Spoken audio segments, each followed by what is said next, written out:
Et on entame tout d'abord avec ce journal, un point météo rapide. Là, dans l'ensemble, une belle journée ensoleillée. Quelques pluies tout de même cette nuit et tôt ce matin. Mais en journée, dès le lever du jour, le soleil s'imposera facilement et les températures restent douces et agréables. 12 degrés pour aujourd'hui pour les maximales. On en reparle avec la météo complète après ce journal. Alors pour démarrer cette édition concrètement, ce vendredi, le dernier jour de campagne avant le premier tour des élections régionales dimanche. Ce sont les dernières prises de parole des candidats sur Grand Lille TV. Et hier soir à Lille, les responsables de lutte ouvrière étaient en meeting salle du gymnase pour tenter de convaincre une dernière fois les électeurs indécis. Le candidat régional Éric Pecker a d'ailleurs à ce titre reçu le soutien de la porte-parole nationale du parti, Nathalie Arthaud, présente pour l'occasion. Cette semaine, l'un des derniers sondages Opinionway créditait la liste lutte ouvrière d'à peine 1% des voix. Le parti se définit pourtant comme le seul à défendre réellement le camp des travailleurs avec des idées précises et ancrées au cœur de la lutte des classes. On écoute Nathalie Arthaud, la porte-parole hier au micro de Xavier Silly. L'intérêt, c'est de s'exprimer. L'intérêt, vous savez, c'est de prendre la parole. Et nous voulons que les travailleurs qui ne se résignent pas, qui sont conscients qu'ils ont à se battre contre ce grand patronat, contre les plus riches, se battre contre ces licenciements, se battre pour qu'on interdise ces licenciements. Regardez le nombre d'entreprises qui suppriment des emplois alors qu'elles font des milliards de bénéfices. C'est vrai à Air France, c'est vrai à Peugeot, c'est vrai dans toutes les grandes entreprises. Eh bien, il faut que les travailleurs conscients d'avoir à protester, d'avoir à s'opposer à cela, s'expriment, le disent.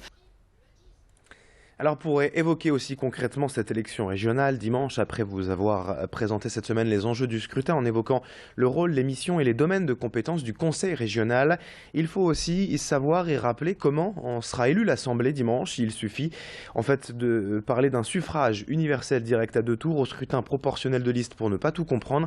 C'est un peu complexe et ça vient de changer en plus. Alors on va laisser Xavier Silly nous en dire plus. Comment se passe cette élection? Explication. Les 6 et 13 décembre, place aux élections régionales. Un événement dans la vie politique des habitants du Nord-Pas-de-Calais et de la Picardie.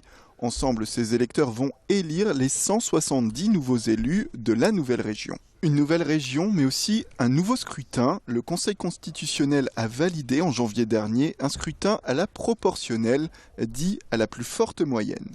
2 possibilités s'offrent aujourd'hui aux électeurs. La première, un des partis présentés a réuni plus de 50% des voix.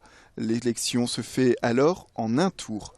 Dans ce cas-là, le parti majoritaire reçoit d'office une base de 25% des 170 sièges du Nord-Pas-de-Calais-Picardie, soit 43 sièges si on arrondit à l'entier supérieur.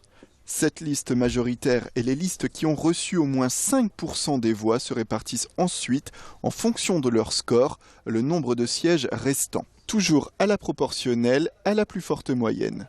Seconde possibilité, aucune liste n'a réuni au moins 50% des voix au premier tour. L'élection se joue donc en 2 tours. Seules les listes ayant obtenu au moins 10% des voix sont alors qualifiées pour le second tour. La répartition des 170 sièges se fait alors de la même manière qu'en cas de majorité absolue au premier tour. Résultat, la liste arrivée en tête reçoit d'office un quart des sièges du Conseil régional, plus un nombre de sièges à la proportionnelle de son score, une majorité qui lui permettra alors de gouverner pendant 6 ans. Allez, dans le reste de l'actualité, en images, la manifestation des agents des services publics hier à Lille. Au premier rang, bien sûr, les pompiers qui protestent déjà depuis plusieurs mois contre le manque de moyens et de nouvelles baisses de budget annoncées par le département. Les pompiers s'opposent notamment au président Jean-René Le Cerf qui estime que le SDIS 59 coûte aujourd'hui trop cher. Une économie de 4 millions d'euros est annoncée, ce qui est intolérable pour les soldats du feu. À leur côté, hier, les agents du département, de la santé, de la police et de l'administration pénitentiaire, eux aussi dénoncent des coupes budgétaires et craignent à l'avenir un service public bradé. Près de 3000 personnes ont donc défilé hier dans le centre de Lille.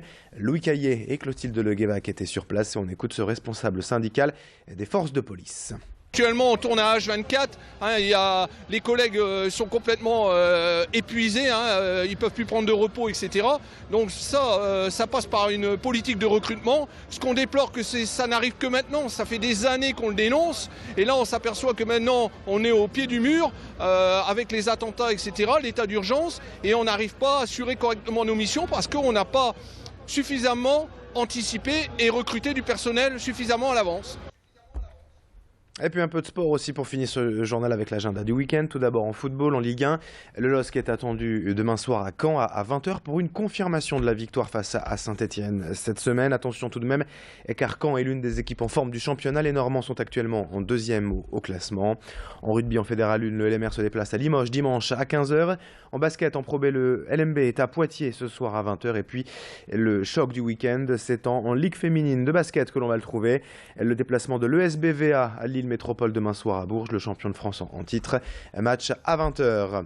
Fin de ce journal, 7h21 en direct sur Grand Lille TV. Dans un instant, la météo et l'infotrafic.